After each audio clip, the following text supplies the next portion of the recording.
Chinese backing na fake news sa social media dapat masusing imbestigahan ng Tri Committee. Itong House prosecutors ang ayon naman sa Supreme Court petition sa Senado na dapat simulan na agad-agad ang impeachment trial laban kay Vice President Sara Duterte. Ang balitang yan ay tinutukan ni Bombo Annalise Subirano.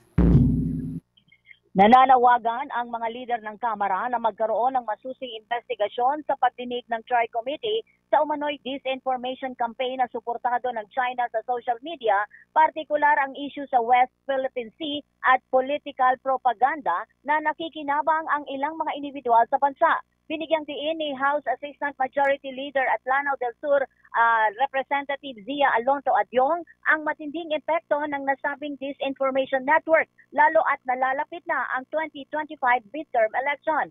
Giit ni Adyong, dapat ma-regulate na ng gobyerno ang mga kumakalat na peking impormasyon at sinabing ang mga kasinungalingan sa pamamagitan ng propaganda ay nagpapahina sa demokrasya at may epekto sa pambansang seguridad. Pakinggan natin ang pahayag ni Representative Zia Alonso Adyong. Siya nag-show cause order and then baka isupina na sila.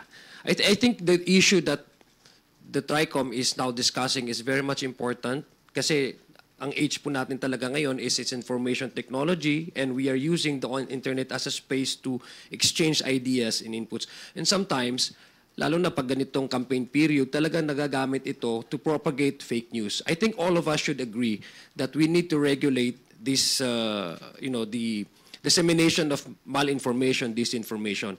And the invited guests who were supposed to appear in last committee hearings are very active in the online discourse, and we hope that we can get some inputs that they might like to share to the committee, so that we can formulate a much enabling law that would really reflective of the need to regulate itong open space in the internet. So, sa akin lang, it's not really an issue. There's no reason for them to skip again the committee hearing. Dahil ito naman ay pinapakinggan naman natin ng lahat ng punto, no? Hindi naman we're not actually running after these bloggers. We just hope that we can give them the proper venue where they can actually share their inputs, and so that we can also propose a legislation in order to regulate. Samantala, suportado naman ng House Prosecutor ang Supreme Court petition na layong utusan ang Senado na mag-convene agad-agad bilang impeachment court. Batay kasi sa konstitusyon, mandato na agad magsagawa ng trial para kay Vice President Sara Duterte. Ayon kay One Rider Party List Representative Roch Gutierrez na miyembro ng 11-man House Prosecution Panel, walang discretion ang Senado para i-delay ang impeachment trial. Sinabi ni Gutierrez, sumang-ayon sila sa mga legal luminaries, ang taong bayan na mismo kasi ang nag-file ng mandamus. Ang petition for mandamus ay inihain ni dating PCGG Special Counsel Catalino Generillo. Pakinggan natin ang pahayag ni Representative Roch Gutierrez. Well, nabanggit na po natin ito, no? Naitanong na po dati kung ano po talagang ibig sabihin ng forthwith, and ang tendency po, we agree with the luminaries, pag sinabing forthwith, ang ibig sabihin po nito ay kaagad. Kaagad-agad. So, in line with that, I guess ito, yung taong bayan na po mismo, or at least one interested party, nag-file na po ng mandamus.